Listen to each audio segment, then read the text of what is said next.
Chevron saw this disaster coming long before anyone else wanted to admit it.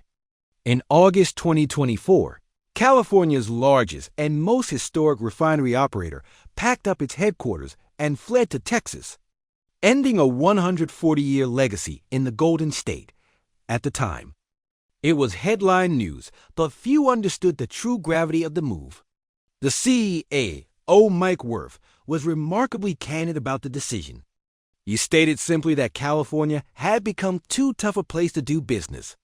But the most damning revelation was about their workforce. Wirth admitted they could no longer convince employees to move to California because the cost of living had become insane. Think about what that actually means.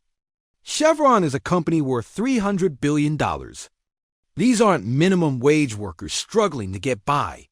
These are petroleum engineers, corporate executives, and top-tier talent making six figures. And even they said no thanks to California. CEO Mike Wirth told reporters they were moving 2,000 jobs from San Raymond to Houston because maintaining a large employee base in California was no longer sustainable. The company already had 7,000 employees in Houston compared to just 2,000 left in California. And even those remaining jobs are set to migrate to Texas over the next 5 years. Chevron's exit was the canary in the coal mine. They knew exactly what was coming. And when your biggest operator abandons ship, that should have been the warning for everyone. The domino effect. Refineries go dark. Within months of Chevron's announcement, the dominoes began to fall. Phillips 66 declared they were shutting down their Wilmington refinery by December 2025. That date has now arrived. This isn't a future projection. It is happening right now. The Wilmington refinery produces 139,000 barrels per day, roughly 8% of California's total capacity. Then Valero dropped the bomb. They announced they are shutting their massive Benicia refinery in April 2026. Taking out another 145,000 barrels per day. When you combine these closures, that is 17% of California's refining capacity vanishing in less than a year. The scale of this loss is hard to overstate. We are watching the dismantling of the state's energy infrastructure in real time. The price shock, staring at $8 gasoline, the financial impact of these closures is going to be catastrophic. USC professor Michael Wera recently released projections that are nothing short of terrifying. His data shows gas prices could hit $6.43 per gallon immediately after Phillips 66 closes this month. But that is just the beginning. Once Valero shuts down in 2026, prices are projected to spike to $8.43 per gallon. That represents a 75% increase from current prices. And here is the scary part. These projections assume that nothing else goes wrong.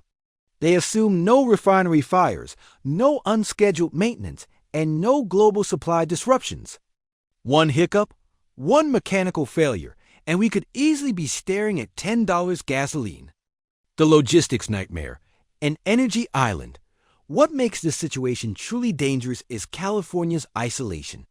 California requires a special gasoline blend called CARBOB, California Reformulated Gasoline Blend Stock for oxygenate blending. Almost nobody else makes it. Over 90% of this specific fuel is produced by California refineries. When these refineries close, the state cannot simply truck in gas from Texas or Arizona. California is effectively an energy island. There are no pipelines crossing the Rocky Mountains. There are no connections to Texas refineries.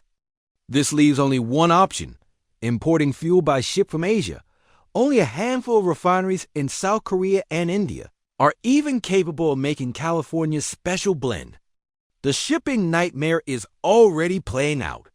In May 2025, California hit record imports of 210,000 barrels per day, mostly arriving from Asia. It takes at least 4 weeks for a tanker to cross the Pacific Ocean. If there is a sudden shortage like a refinery fire or an explosion, California is stuck with astronomical prices for at least a month while ships slowly make their way across the water. We are talking about tankers from South Korea, India, and even China carrying the lifeblood of California's economy. This is not a supply chain. This is a prayer that nothing goes wrong in the middle of the Pacific Ocean. Fragility of the system. We already know how fragile this system is. California Energy Commission data shows that when the state's gasoline supply drops below 15 days, prices spike dramatically. If it drops below 13.5 days, prices can jump over $1 per gallon instantly. We are currently dancing on that edge. After these refineries close, the state will need to import 30% of its gasoline just to meet basic demand.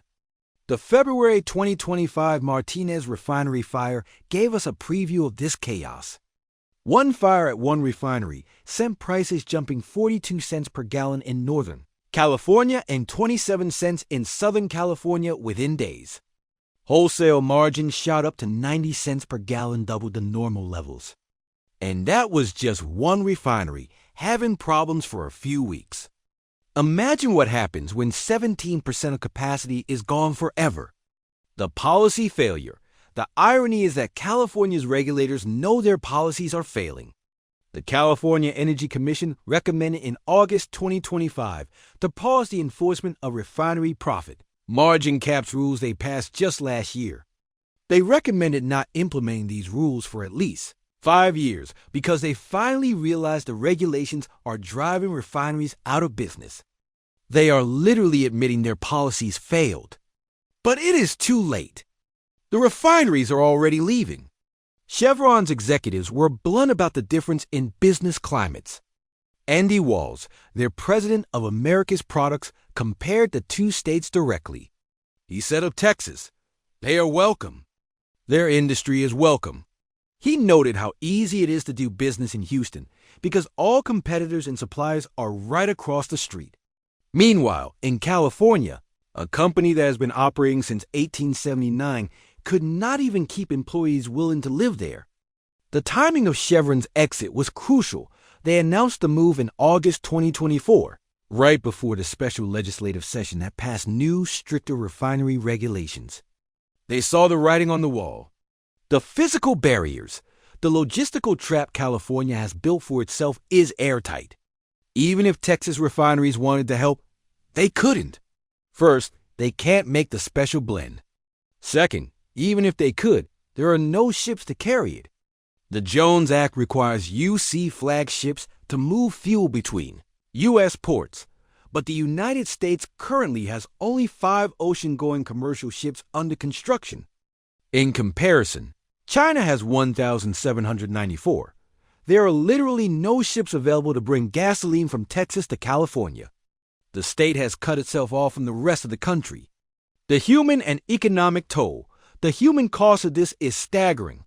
When gas hits $8 a gallon, filling a standard 20-gallon tank costs $160. For someone commuting 50 miles a day, that is over $500 a month just in gas. For delivery drivers, truckers, and anyone who drives for a living, this is economic death. Every product delivered by truck gets more expensive food, medicine, everything. Small businesses are already planning for the worst. A landscaping company owner in San Diego told reporters he'll have to add a $100 surcharge job just to cover fuel costs if prices hit $8, but that assumes his customers can even afford landscaping when they are spending $600 a month on their own gas. The panic is spreading to neighboring states. The governors of Arizona and Nevada, one Democrat, one Republican, sent joint letters begging California not to implement these policies. Why? Because their states depend on California refineries. When California runs short, Arizona and Nevada get cut off first. They are the collateral damage in California's energy crisis. The broader collapse, diesel and jets. Here is the really scary part that people forget. Refineries don't just make gasoline. They produce diesel, jet fuel, and heating oil, the products that keep civilization running. California's massive agricultural industry runs on diesel. Every tractor, every truck hauling produce, every piece of farm equipment needs it. When diesel hits $8 or $9 a gallon, food prices will explode. Then there is aviation. Jet fuel shortages mean airlines like Southwest, United, and American are already running scenarios for fuel rationing. Some international flights might have to stop in Hawaii just to refuel because California won't have enough jet fuel available. Business travel, tourism, the entire aviation economy could collapse. The irony is tragic. California grows more food than any other state, but it might not be able to afford the fuel to harvest and transport it. This isn't just about the price at the pump. It's about the entire economy grinding to a halt. Conclusion: the reality check. Chevron still operates 2 refineries in California for now. They keep saying they are committed to California operations, but actions speak louder than words. They moved their headquarters out. They are moving all corporate functions to Texas. They sold their 92-acre San Ramon campus. In February 2025, Chevron announced they were cutting 20% of their workforce globally, about 30,000 jobs. They are preparing for a different future, a future where California isn't their problem anymore. They will keep the refineries running as long as they are profitable. But the second the math stops working, $8 gasoline isn't a projection anymore. It's a countdown. Chevron got out while they could. Everyone else is stuck paying the price for a crisis that was completely predictable and entirely preventable.